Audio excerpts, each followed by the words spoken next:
It is November 10th, 2019, and welcome to another Brooklyn Baritone podcast.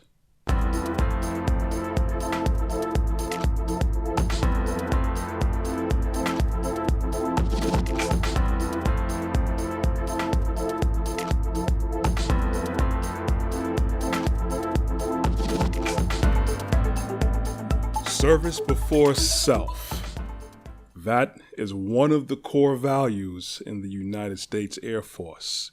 I know this is because I was enlisted in the United States Air Force. I am a veteran. Of course, I'm going to speak a little bit on the theme today where it's Veterans Day. So I want to give a shout out to all the veterans, all my brothers in arms, all armed forces, all branches, doesn't matter what, we will have our little, inter-branch little, comparisons, a little, rivalry going on. But, we all served and we all understand what it is to give up your time and your, parts of your life to give into things bigger than yourself. Okay.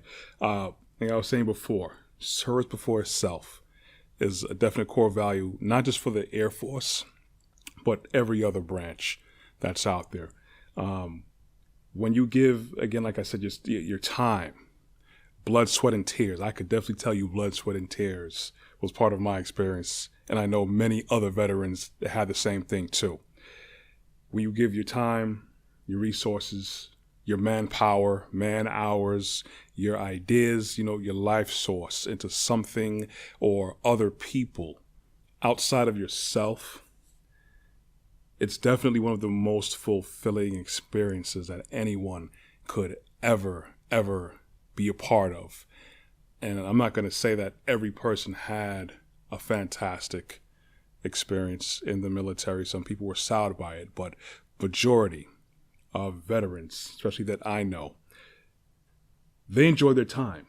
They took it seriously. They have something that many other Americans, haven't experienced. And the thing about that is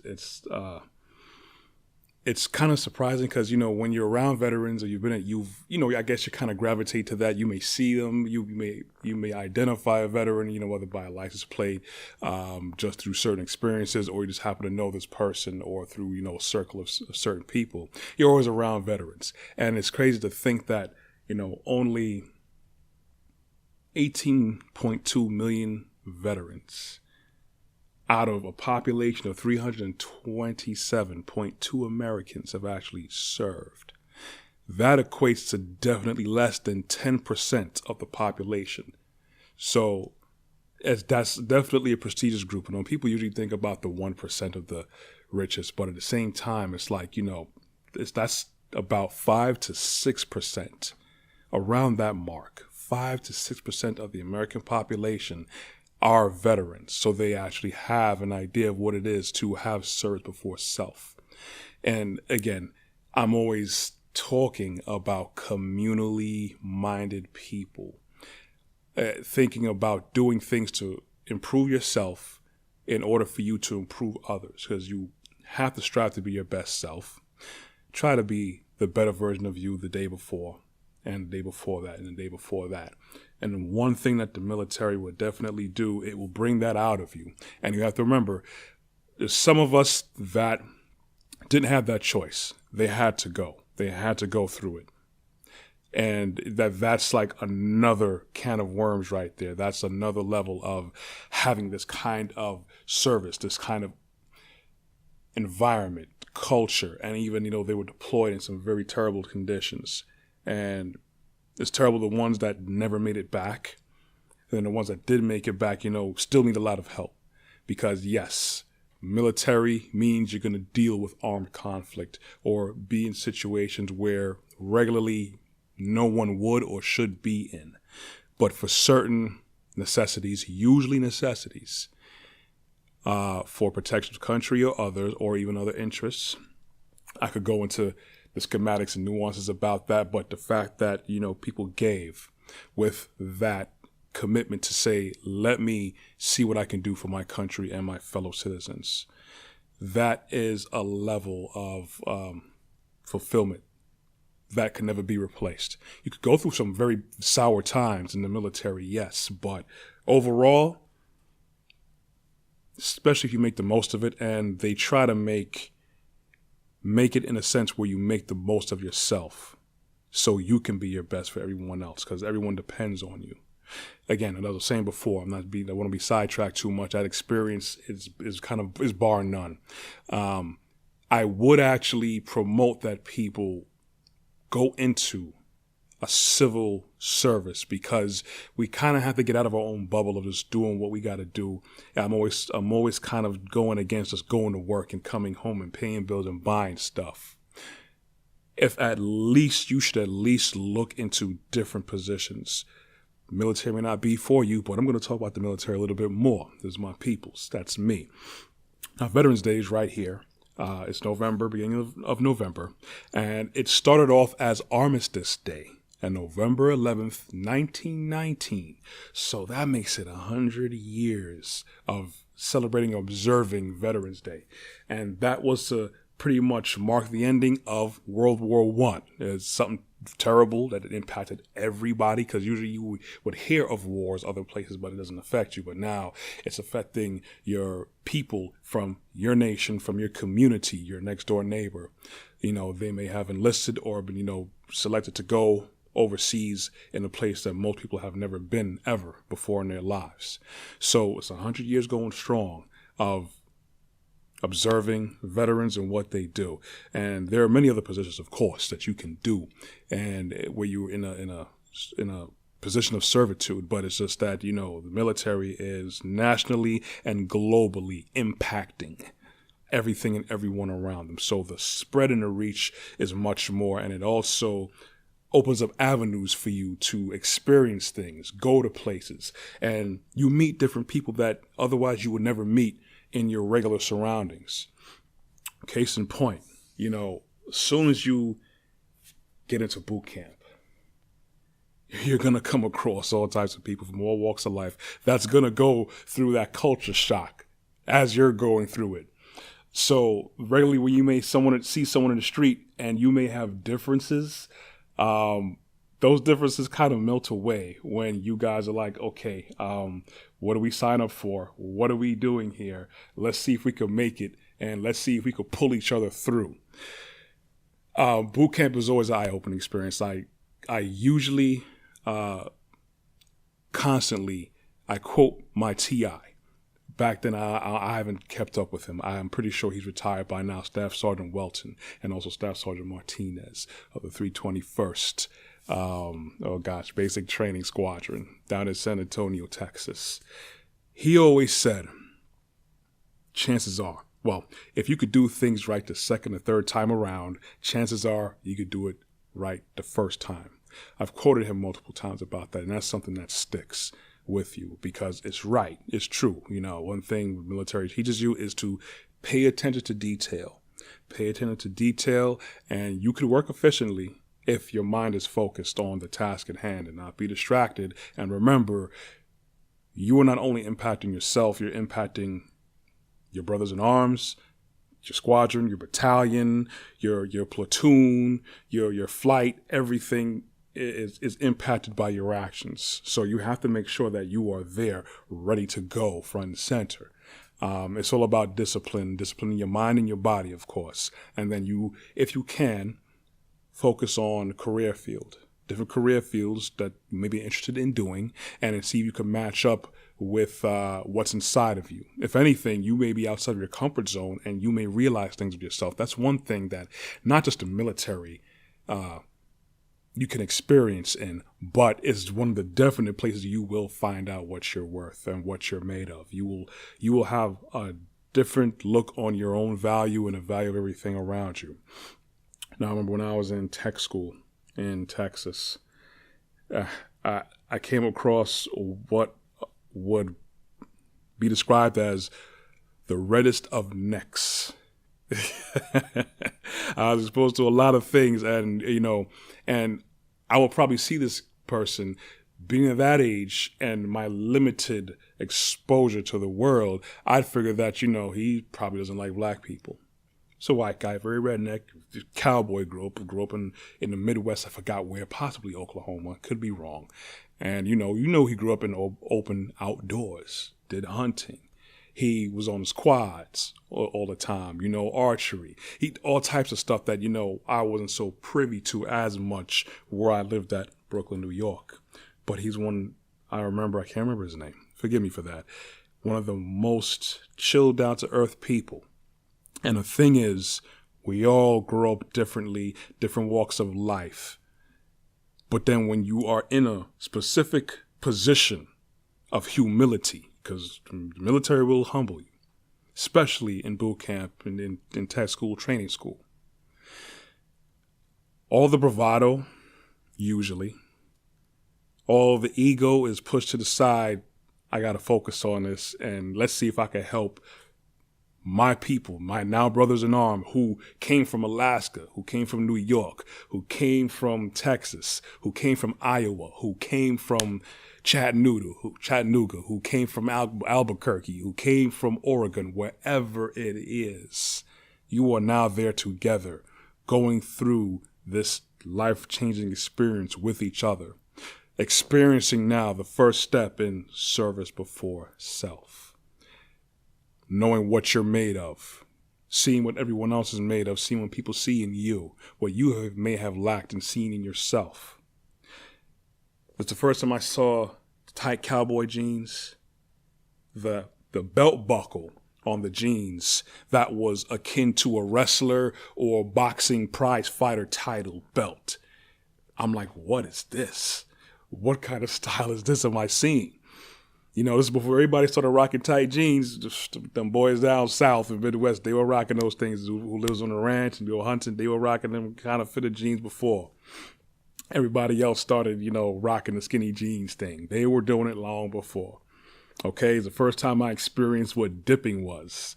You know, basically chewing tobacco and you spit it inside a little, you know, bottle or container. I thought it was like, you know, iced tea. I'm like, well, why are they walking around with iced tea like that for? What's this tobacco in their mouth? And I saw, oh, that's dipping. So there's many things that you will definitely you'll be forced to experience, and not in a negative sense. It is a good experience because it'll open your eyes, so you won't be as closed-minded. You know, that's another analogy I always like using. Don't be closed-minded. You can't get anything in there, and you can't help other people. You can't accept anything. So you have to open yourself up, open your mind up. All right, you'll be more willing to accept more things. You'll be in a position to help others as well. I was exposed to so much things. You know, there are hoods and ghettos everywhere. May look different, just about the same thing. You realize just about everybody you come across will have the same kind of mentality to, you know, better themselves, get something better for themselves, do more than what they've been doing before. Okay? And enduring it, whether you do one term of your contract, whether you do two, whether you go through the whole shebang and actually retire, you know, 20, 30, 40 years.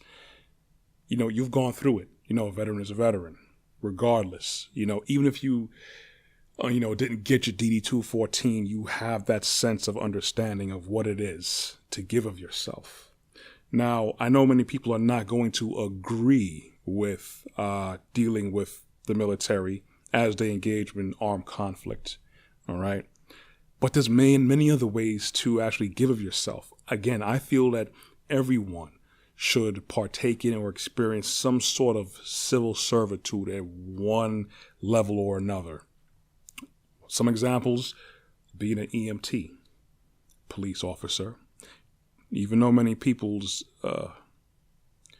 opinions and feelings towards police officers right now aren't really positive, many police officers that are very good people, great people that are there to still make a difference, and they do make a difference in a proper way. And you don't have to deal with a negative physical confrontation all the time. That's not really what it's supposed to be about. Be a firefighter, park ranger, work for sanitation, or any other federal positions or local government positions, okay? Because remember, that's usually funded by tax dollars to give a service back to the people in one way, shape, or form, okay? If you're not so much inclined to deal with, local or federal government, you can volunteer at shelters, You could volunteer at food pantries, volunteer at churches, which, food pantries and shelters are usually associated with or managed by churches anyways. You could volunteer your time at municipal agencies, again, many other local governments or whatever, or get involved with community affairs. It's, again, I'm always going to point out that it's set up in a sense for socioeconomic culture and systems to have people in the rat race to chase their own carrot and don't worry about anyone else. Yes, of course, you have to establish yourself and be your best self and be in a position where now, yes, you're good, so you have better footing to help other people.